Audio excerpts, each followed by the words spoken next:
Okay. Meron ho bang nagtangka sa inyo, senador man o hindi, na kumbinsihin kayong itigil na itong ginagawa niyo pagdinig? Senator, hindi niyo ba tinangkang kausapin siya? After all, magkaibigan naman po kayo at siya po ay ano ho ninyo, upperclassman. In due time, Ted, in due time siguro. Kakausapin ko siya. Narito ang Balitang Pinoy TV. Magandang araw sa atin lahat mga kababayan. Dito na naman tayo sa another episode ng ating vlogs. Pag-uusapan natin ngayon, ito po, no? Nasa ating po linya si Senate Committee Chairman on Dangerous Drugs, Chairman Senador Bato de la Rosa. Sir, yun hong naging palitan ho ng mga salita ni Senator Jinggoy at saka ng inyong resource person. May mga ilang pong hindi kagandahan ang mga reaksyon sa nangyaring yon. Kayo po bilang chairman, hindi ho ba ang sabi ho ng iba, hindi ba na ho kayo nagkulang para po sa pangangasiwa ng maayos po na diskusyon at palitan ng salita ng mga senador at resource person? I was able to maintain order in my hearing, Ted. Napansin mo, nung hinampas ko yung maso doon sa table, tumahimik man silang dalawa. So, when I said order, tumahimik silang dalawa. At least, namintin ko, yung ganitong hearing kasi, Ted, na marireduce na sa personalan, you really expect anything to happen. Siguro kung nagsuntukan yun, o nag-wrestlingan na yun doon sa aking hearing, at hindi ko na-control, I am failure ako sa pag-maintain ng order. Pero nung hinampas ko yung maso at sila naghuminto at nakinig sa akin, well, I think wala man siguro problema doon na masasabi natin on my part as chairman, no? Ang mas mahirap dyan, kung lahat sila ay binubusalan ko yung bibig nila, pati yung kapwa ko senador, ililimit ko na lang sa pagiging audience ko, at ako lang chairman magsasalita, makinig lang kayo, gawin ko kayong audience, pati yung mga resource person, binubusalan ko, ayaw ko magsalita. That would be bad as a chairman. Pero kung ako, pinapakinggan ko lahat ng gusto sabihin nyo, minsan nga, nakikriticize na tayo na hindi na germane yan to issue at hand. But still, in the interest of transparency and fairness, since andito kayo, pagsalita kayo, pakinggan ko kayo. Yun po ang aking pulisya ng aking committee as chairman. Basta, you just maintain order at mag-behave lang kayo sa aking committee. Yan lang po. Okay. Meron ho bang nagtangka sa inyo, senador man o hindi, na kumbinsihin kayong itigil na itong ginagawa niyo pagdinig?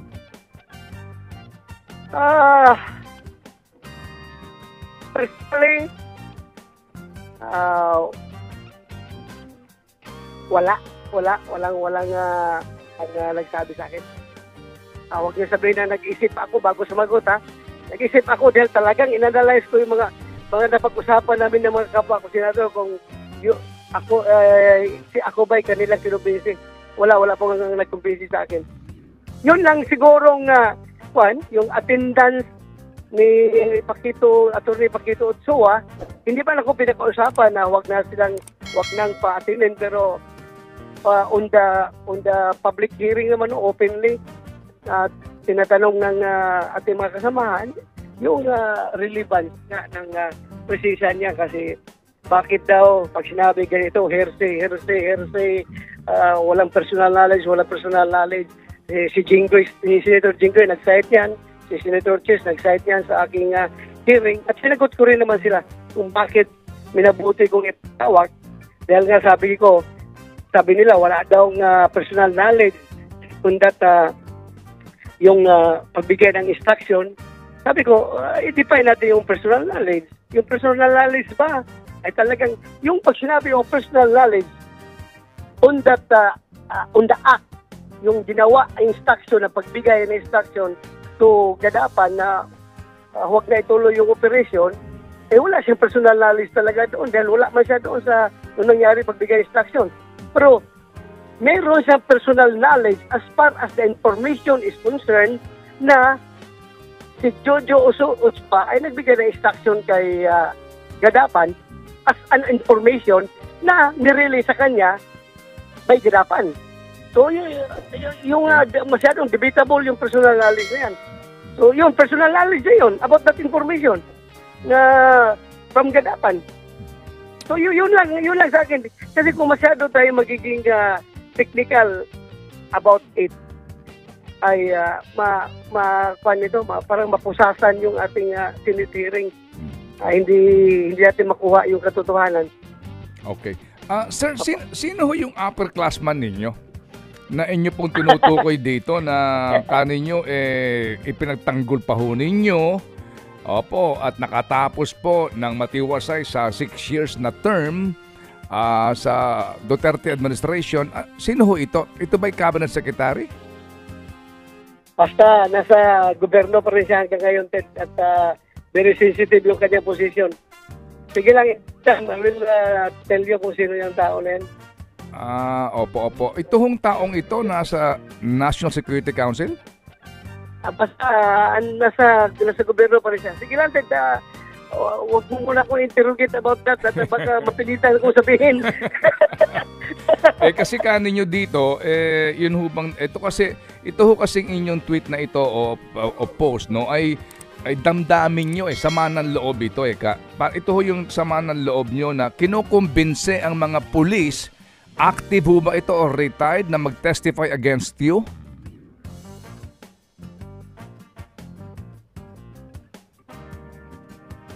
Senator? Sir. Opo? Ako, hindi ako mahilig magpo-post na kung ano-ano. Ang pinopost ko lang yung nagluluto ako, nagbibisikleta ako. So, yung mga personal ko lang yung pinopost ko. Oo nga po. Ito ho kasing post nyo na to, nung nabasa ko nga, ito ho kasi sumasalamin sa pakiramdam, sa nararamdaman po ninyo Opo.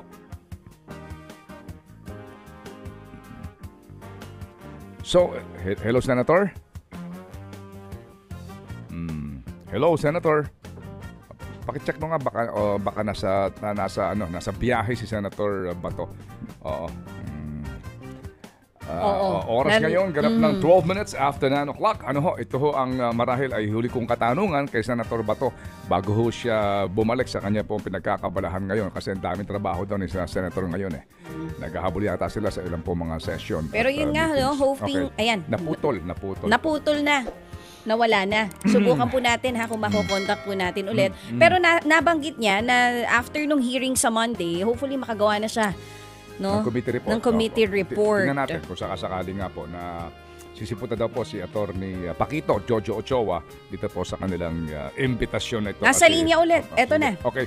Senator, ang sabi ko nga po, ito ho kasing nabasa ko nga na post ninyo ay sumasalamin sa damdamin ninyo. Parang may sama kayo ng loob na kinukumbinse ang mga pulis active at retired na mag-testify against you?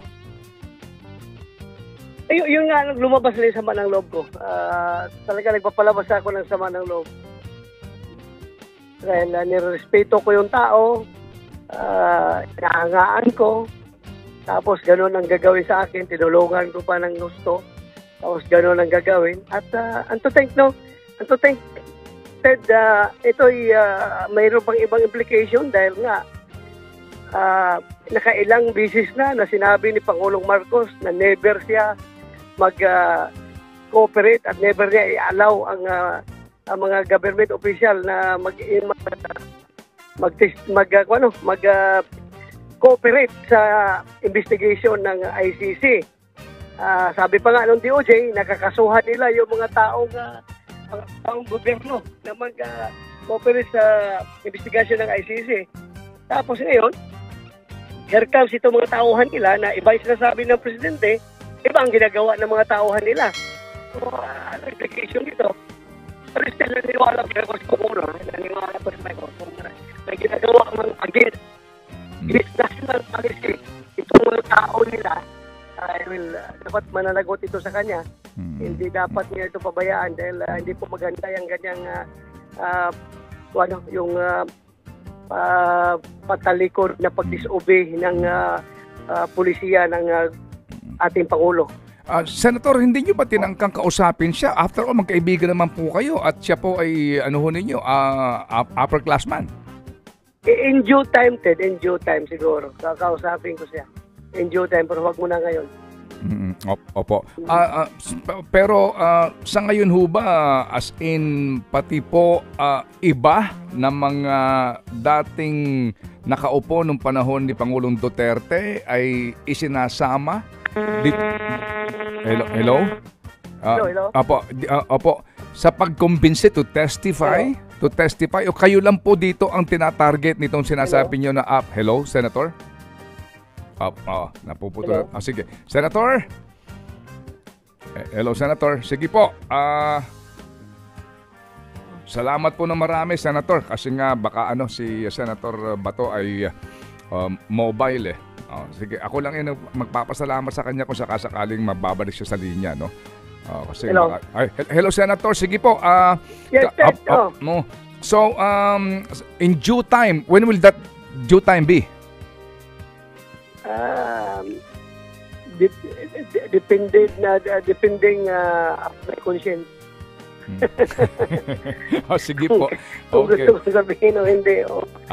Okay, sige po. So, Senator, kami po yung magmamasid at kung mamarapatin po ninyo, muli kaming tatawag para lang kayo na mismo magsabi sa mga kababayan natin dito sa mga pangyayari po sa ginagawa niyo pagdinig sa inyo pong komite, Senator. Sige, Ted. Just a call away. Tawag lang kayo. Ito na nga mga kabalita. Ano na ang masasabi nyo patungkol sa balitang ito? Please comment down below mga kabalita. Pag-usapan natin yan sa comment section. At kung di ka pa nakasubscribe sa ating channel, baka naman